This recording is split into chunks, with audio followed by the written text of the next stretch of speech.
this last present is for me. Ooh, it's got some good weight to it. Thanks, Santa. Dog food? Oh, you little Come on then. Who has taken my camembert out of the fridge? Steve, you Gorgonzilla. I can see it in your eyes. Own up, or I'll make it my personal duty to gouge that cheese from your bulging secret Santa. There's nothing secret about it. I know that dog food was from Jemima. I would have never offered to dogs it had I known I'd be faced with a list of dietary instructions longer than Shakespeare's soliloquy. No gluten, organic chicken, grain-free with a sprinkle of unicorn tears. So yes, I did give Mr. Fluffington a small bite of my double quarter pounder, and yes, he did defecate all over her apartment. Personally, I don't see that as an excuse to call me a bitch via tinned canine goods. Oh, she's such a 22 good English pounds. I know that seems expensive, but it was a good cheese. No, what am I saying? It wasn't just a good cheese. It was a fromage fantasy, a dairy dream come true. Imagine, if you will, a wheel of camembert, an opulent masterpiece crafted by the hands of cheese artisans. It is not just dairy. It is poetry in curd form, a symphony of flavour notes that dance upon the palate. Why has such delectable goodness been taken away from me so suddenly and so violently? My fellow cheese enthusiasts, cherish your camembert. Hold it close.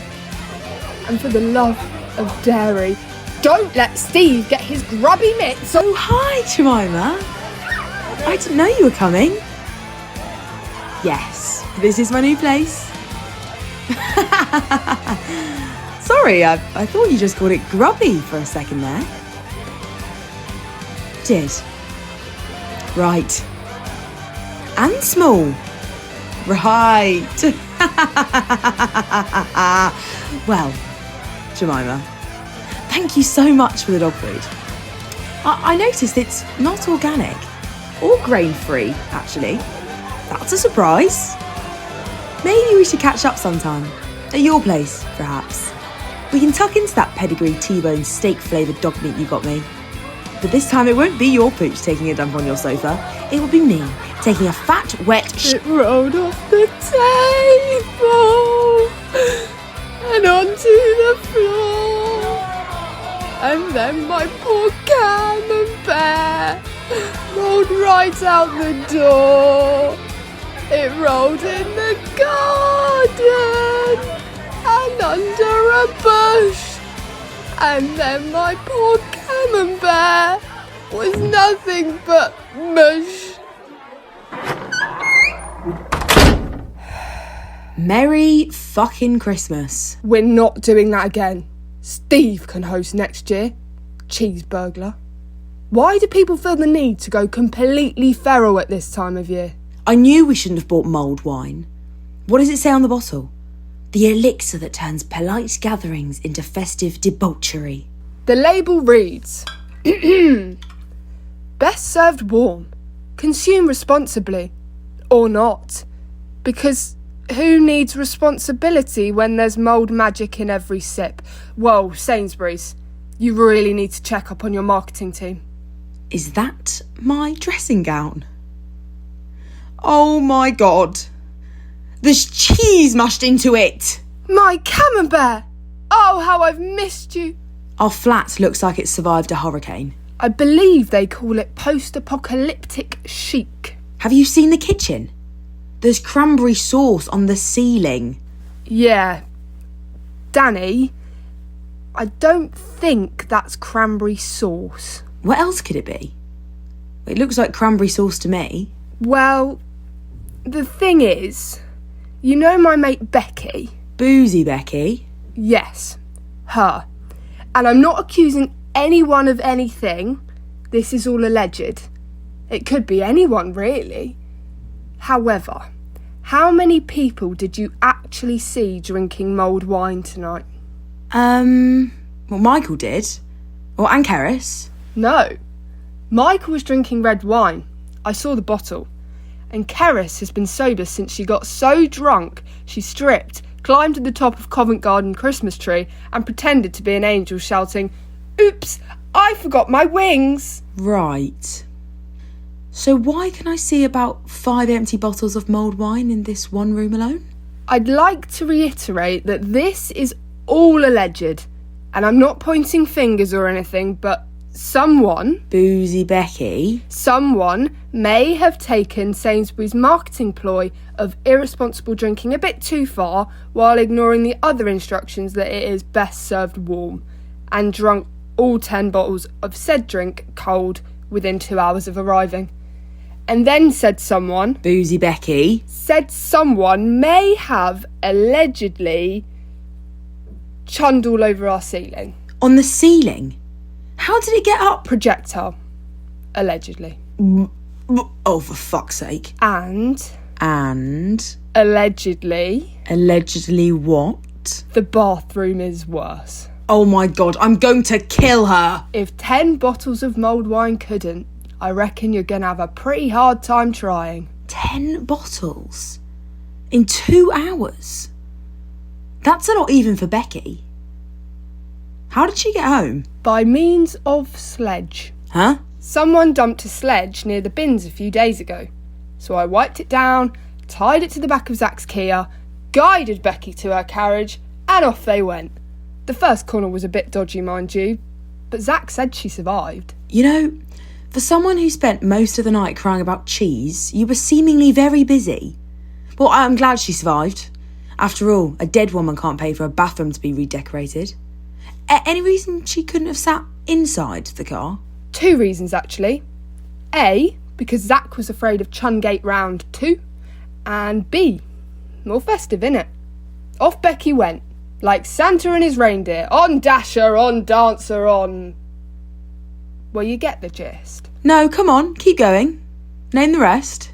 Well, you've got your main man, Rudolph, Dasher and Dancer. That's 3. Hang on. They're coming to me. Flossie and Glossy. Flossie and... Yes. And Ready and Steady and... Doc. Right. So Dasher, Dancer, Flossie, Glossy, Ready, Steady and Doc. And Rudolph. Spot on, mate. Does your talent at naming reindeer extend to humans? Because there were at least 30 people in this place tonight that, personally, I wouldn't be able to name. Nor were they on our meticulously planned guest list. Did they slip through the cracks of the invitation process, or have I suddenly developed face blindness? For example, who is Drew Peacock? What? Nothing. It's just, that's quite a name. So you don't know Drew Peacock? Danny, I've got a feeling that's not his actual name. But no, I'm unfamiliar with this Mr. Droopycock. Although, if he's friends with Mike Roch, I believe they were both involved in using your perfumes as bowling pins. Your room is a mess, mate. I don't know if you've seen. You know what? I let people into my home to have a good time and celebrate Christmas. What do I get in return? Empty bottles strewn across every surface, 6 stains on the walls that resemble abstract art, and a kitchen that looks like a battlefield. Did the bin develop invisibility powers overnight? It's right there! Yet it seems to have just disappeared to every single person who attended, including those with fake bloody names, who were evidently not invited. You're overreacting, Danny. There were no serious injuries. We've not been evicted, and... I hid a spare camembert in my sock drawer. I mean, it could have gone much, much worse. Willow, I think it just got worse. A power cut really does not help this disaster of a situation. Silent night, holy night, all is calm. All is bright? guess not. Well, what do we do now? Get your phone out. I need your torch. I wish I knew where I left it. Great. Well, mine's out of charge. Wait, I swear I saw some candles lurking by the Christmas tree. Candles? Like tea light ones? I think so. Sandalwood, I believe. Why anyone would want sandal-scented candles? Jesus Christ. Blasphemous! And on the month of his birth too. I got Lily those for her Secret Santa gift. How dare she just leave them here, lying around? I spent good money on them. Lily must agree with me. Sandals and wood are simply not a good fragrance combination. Doesn't matter what they smell like right now, yet find those damn candles. Nope. That's another wine bottle.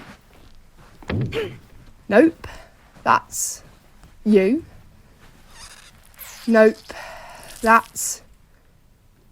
Actually, I have no idea what that was. Squishy. And wet. Aha! Willow? Why are your eyes shut?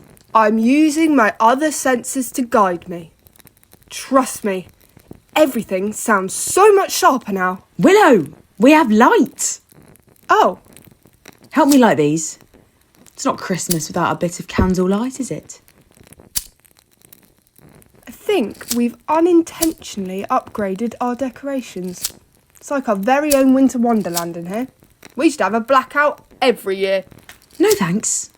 Actually, Willow, you've been a little Miss Detective all night. Is there any reason that you can decipher as to why exactly our electricity has cut out? Don't think so, no. Only because last time I checked, electricity doesn't just cut out due to a messy apartment.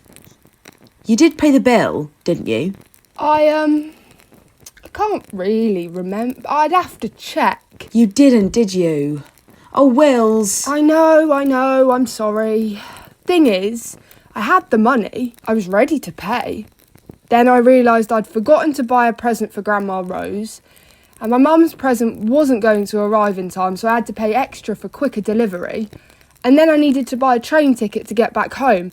And I don't know why they feel the need to put prices up so high at this time of year, but that came to nearly £100, and I'm only going to Basingstoke. It's okay. This is meant to be the season of joy. Now it just feels like a financial burden, especially currently. Got plenty of money going out, but absolutely nothing coming in. I just feel so unemployed. Fun employed? I know, you keep telling me that. But where's the fun? I just spent half my night crying over Camembert, which, may I add, I spent £44 on. Why did I think that was a good idea? I've just been made redundant and I'm willing to dish out that much money on 2 wheels of coagulated cow's milk. Because it was a good cheese, Willow. You heard all that? I did. Yes. Who in their right mind fires half their staff at Christmas time? Did they give you a reason? Economic constraints and restructured priorities. Which, I can't lie, offers me little solace. I'm going into the new year jobless, without any routine or sense of purpose, and I'll probably have to move out of this place. I actually can't believe I'm saying this, but I've been bankrupted by cheese. At least you haven't been replaced by a robot. If they can't even pay little old me, Dani, I doubt they have the money to invest in cyborgs. Robots don't even need a job in order to buy presents for their relatives, or make the difficult decision between having Camembert or electricity. They need power. They don't need or even desire cheese. I yearn for cheese. And financial stability. That's something robots will never be able to wrap their wires around. Don't lose your head over AI, mate. That's way too much to be thinking about at Christmas. I know.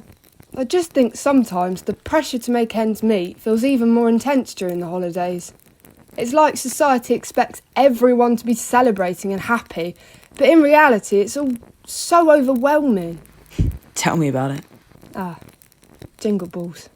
I'm sorry, Dani. Here's me going on and on about my lack of a job this Christmas and you're...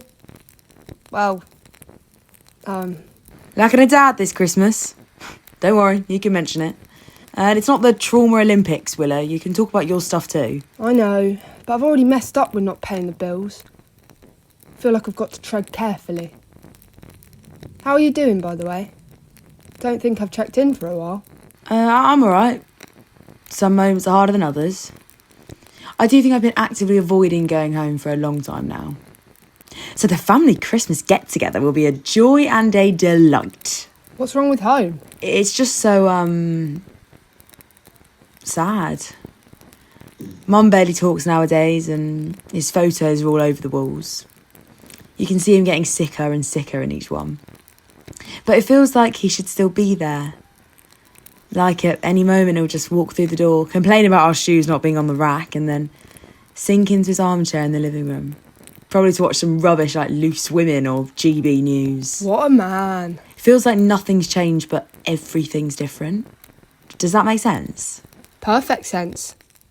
The world's the same. Everyone's routines are the same. Exactly. Life goes on. It's like before I was running on a treadmill, it would get faster and slower sometimes, but it would keep on going. Then Dad died. And I'm still running on the same treadmill, but obstacles are coming at me. Or one of my shoes has fallen off. Or I've got really, really bad cramp. But you keep on running. You have to. Until the cramp fades into a smaller, dull ache. Or until you can leap over those obstacles like it's nothing, because you know what's coming at you. Until you throw the other shoe off and run better than ever before, barefoot. But can I run barefoot at Christmas? What do you mean? Is barefoot not totally exposing how I'm actually feeling? Should I not whack on some heavy-duty Asics Gel Nimbus 24s to cover up the piggies and just pretend I'm completely happy, jolly, merry and bright?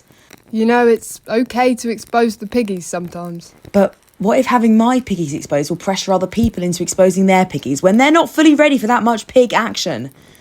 Am I peer pressuring others into going barefoot when actually they just wanted a no-toes, all socks and crocs sort of Christmas? Okay, I'm starting to get confused by this metaphor. Look, all I'm saying is that you can allow yourself to grieve. Doesn't matter what day it is or what holiday it is. People still have mental breakdowns at Christmas. Not that you will, but just the other day I saw some woman in Asda catapult an extra large turkey at her husband's head and then start sobbing in the vegetable aisle. I didn't hear the whole conversation, but I believe the size of the carrot she was eyeing up overshadowed something in the bedroom. Poor woman. You know, it's nearly been 5 months since the funeral and I haven't cried. Not one drop. Starting to think there's something wrong with me. There's absolutely nothing wrong with you. Apart from the mess in our flat, but that's an us problem. And a job for tomorrow, once I've robbed a bank so we can get the power back on. Or we could just leave it. Live like it's the Middle Ages. I'm kind of liking this mood lighting. I think it's helping my grieving process. What are you doing? I'm trying to grieve. You know, cathartically. Let it all out in liquid form. First of all, you're going to pop a blood vessel trying to squeeze tears out like that, or poo yourself. Secondly, Dani, you are not Cameron Diaz in The Holiday.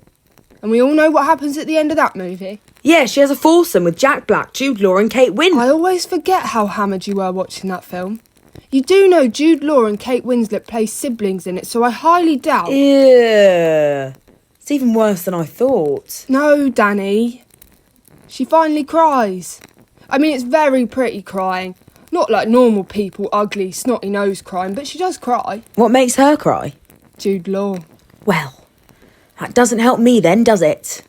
Where's Jude Law when you need him? Haven't we got Spy on DVD? No. Don't you even dare. She gives me the heebie-jeebies. Ugh. Don't panic, Willow. The TV won't work anyway. Oh, goody. But the thing is, now I am panicking. You've got her in my head, and now I'm panicking. How am I meant to sleep tonight? What's your deal with Melissa McCarthy? Oh, you've really done it now. Done what? You've said her name. You've practically summoned her to appear at our front door. Melissa McCarthy. Oh, that name alone sends shivers down my spine. You might think it's irrational, but she isn't just a comedian to me. She's a harbinger of dread. an enigmatic force that instills terror unlike anything else. I've had nightmares, vivid and haunting nightmares where her voice echoes in the abyss, reverberating like the tolling of a dark omen. It's the fear of being trapped in an endless loop of jests where every punchline is a chain binding me to a fate worse than any horror. Ah! It's her! I knew this would happen. Look what you've done. Willow, I can promise you it's not Melissa McCarthy. Well then, who is it? Who could be knocking on our door at 2 a.m. the week before Christmas? Santa? One of his 3 wise elves? Not Melissa McCarthy. Go check. You go check. No, you check. I'm not going to check. And I'm not checking either. Okay, I'll check. Back me if anything goes pear-shaped. Roger that. Team Bravo, stand by. Team Alpha, let's move out. Melissa, if it is you behind that door, just know that I am armed. With a candle. Oh, the relief. Is it Melissa? Not Melissa, not Santa and the 7 elves, but a letter. What sort of postman delivers at this time? Royal Mail, innit? They're never on time. It's not addressed to anyone. That's odd. You open it. It's probably just another one of our friends' annual Christmas letters, bragging about their achievements and rubbing their happy, perfect lives in our faces. Little Tommy has grown approximately 3 feet in the last year and now insists he's old enough to drive. We're grateful that his version of driving is limited to Mario Kart for now. Oh, Jenny, our little artist, has transformed our walls into a gallery of crayon masterpieces. We've given up on keeping any surface unmarked. Oh, like seriously, come on, be honest and tell everyone both your children were accidents, you're now stuck with a man who doesn't know how to use a washing machine, and your only coping mechanism is binging Sarah Moore's Money for Nothing while hyperventilating into a paper bag. It's definitely not one of those. Look at this handwriting. Oh, wait. To Santa Claus. Dani, seal it up right now. This is a private conversation between Mr. Claus and a vulnerable child. But I'm invested now. Do you not want all their Christmas wishes to come true? To Santa Claus. My name is Melissa. She is here. Megan. Oh. I am 9 years old. I live with my grandma and her cat, Sir Pounce-a-Lot. Great name. I hope this letter gets to you in the North Pole. I know you were very busy. I've been good this year. Well, most of the time. But I have tried really hard, so I hope that counts. I've written my list of things I would... Spelt W-O-O-D. Kids these days. Willow, she's 9. Cut her some slack. My list of things I would love for Christmas. Number 1. Could I please have a magical unicorn that can also fly? Someone's going to be highly disappointed. I promise I'll take good care of it. And I've already found a spot in the garden where it can live. Number 2, please could you make Grandma smile again? I think she misses Mummy and Daddy. I do too. Number 3, money. Money! I have to agree with you, Megan, but that was a big change of pace. Hold your horses. Lots of money, so I can climb to the top of Big Ben and throw it and share it with all the people who need it. So they can buy blankets and food and presents for their grandmas. And one more thing. Number 4. Could you make sure that everyone in the world gets a big warm hug this Christmas? I know it might be a lot, but I think the world needs it. The TV always has sad and angry people on it. I think they need a hug from you or their friends. Thank you, Santa. I'll leave some biscuits and milk for you by the fireplace. I hope you and the reindeer are happy. Not like the people on TV. Merry Christmas. From Megan. Are you crying? A little bit. Who needs Jude when you've got a Megan, eh? Oh, the innocence.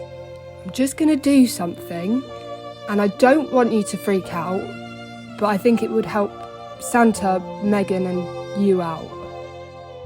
What are you doing, Willow? We don't hug. Number 4 on Megan's list. She's right, you know.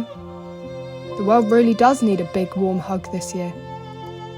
Which is why you should go home for Christmas and give your mum a tight squeeze. I think she'd appreciate it.